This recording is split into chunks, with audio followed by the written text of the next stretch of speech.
Ska man ha en buffert? Ja, det är bra. Vad säger du då? Ska man ha en buffert? Ska man ha en ekonomisk buffert på sitt vanliga bankkonto? Ja. Ja. Det är bra. Vad säger Bitcoin-mannen då? Jag har 100 spänn på banken just nu. Okej, men mannen, hur mycket ska man ha i buffert då? 4 nettolöner. Eller men sikta på en nettolön till att börja med. En nettolön. Ja, jag skulle säga istället för att tänka lön, tänka månadskostnader. Så 3 månadskostnader för dig privat skulle jag vilja. 3 månadskostnader. Så 3 månaders utgifter. Ja. Och här? Den här då? Hur mycket ska man ha i buffert? Har man ett kreditkort behöver man ingen buffert. Hur mycket ska man ha i buffert då? En bitcoin ungefär. Okej. Det är lagom. Ska man ha något mer eller? Ja, inte krisförråd och snus. Exakt.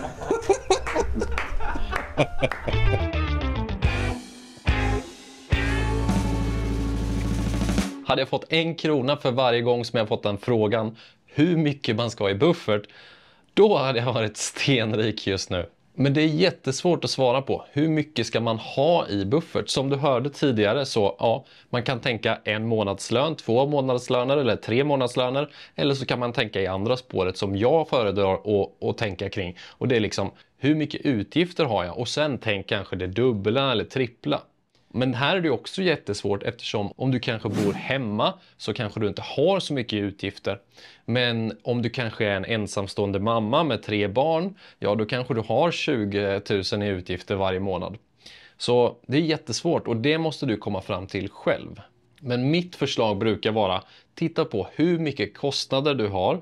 Alltså hur mycket fasta utgifter och hur mycket du brukar ligga på i kostnader. Och sen så dubblar du eller tripplar det. Den summan vill du ha på ett bankkonto. Men varför ska man ha en buffert från första början ens? En buffert vill du ha ifall någonting händer. Till exempel om kylskåpet går sönder.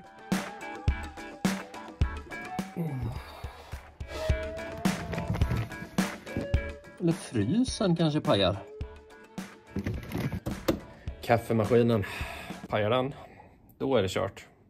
Därför är det bra med en buffert. För oförutsedda utgifter helt enkelt. Då och då i livet så kommer det upp saker som du inte kan förutspå. Och då är det nice att ha lite cash på kontot.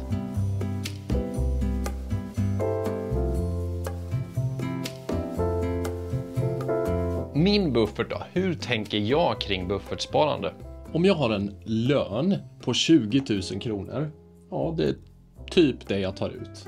Ibland lite mer, ibland lite mindre. Direkt sätter jag av 2 000 kronor till mitt sparande. Kvar är då 18 000 kronor. 18k. Sen har jag utgifter som går på ungefär 10 000 kronor. Ja, då har vi ju då 8 000 kronor kvar. Och de här 8 000 kronorna, de går ju till mitt buffertkonto. Så 8 000 kronor får jag över på en månad. Och sen då, om jag till exempel kanske har 20 000 kronor på mitt buffertkonto, ja, då känner jag mig ändå ganska trygg. Därför att det är ju 2 stycken månadsutgifter. Jag gillar att ha 2 till 3 stycken månadsutgifter. Så vad gör jag då ifall jag överskrider bufferten? Jo, då åker de här pengarna tillbaks in till mitt sparande. Och då investerar jag dem på till exempel Avanza. Så pengarna får växa snabbare över tid. Hoppas att det var tydligt.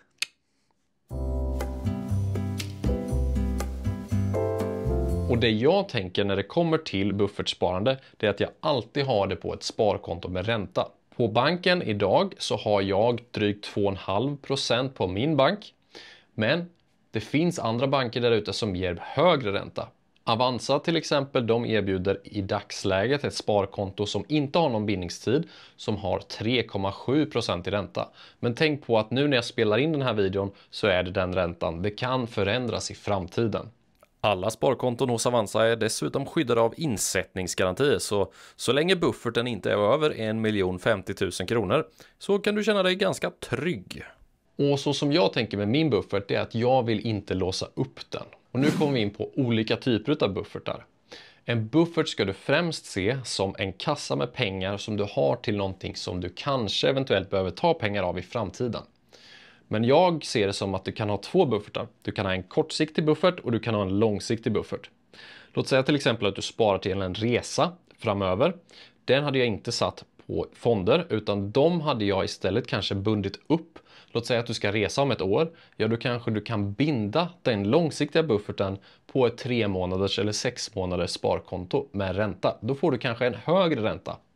Men för kortsiktiga utgifter och annat som kan dyka upp, då har jag dem på ett obundet sparkonto med ränta. För här får du ju mer ränta för pengarna än vad du får på din vanliga bank. Och du vill ju få så mycket ränta som möjligt. Och med den typen av bufferten, då kan jag känna mig trygg. Det kan vara så att jag kanske inte kan plocka ut en lön ur mitt företag en månad. Men då har jag den här bufferten som ligger där, trygg, som jag kan ta av. Eller nu till exempel har det varit jul precis, ja, då var det väldigt mycket utgifter. Och alla de kostnaderna har jag klarat av att täcka trots att det överskred till exempel min lön. Bara för att jag har det undansparat på ett buffertkonto. Så inför julen så sparade jag upp bufferten så den var lite saftigare så att man faktiskt kan njuta ordentligt. För att göra det hela enkelt så skulle jag säga så här. Fråga nummer 1 till dig. Hur mycket utgifter har du? Skriv ner, räkna ner, skriv ner det beloppet. Och sen räknar du på det gånger 3. Så många månadsutgifter vill du gärna ha på ditt konto. Eller fråga 3. Hur mycket känner du dig bekväm med att ha i din buffert? Det är summan som du ska ha i din buffert. Tack så mycket för att du har tittat på den här videon och jag hoppas att vi ses i nästa video. Ha det gött. Ciao!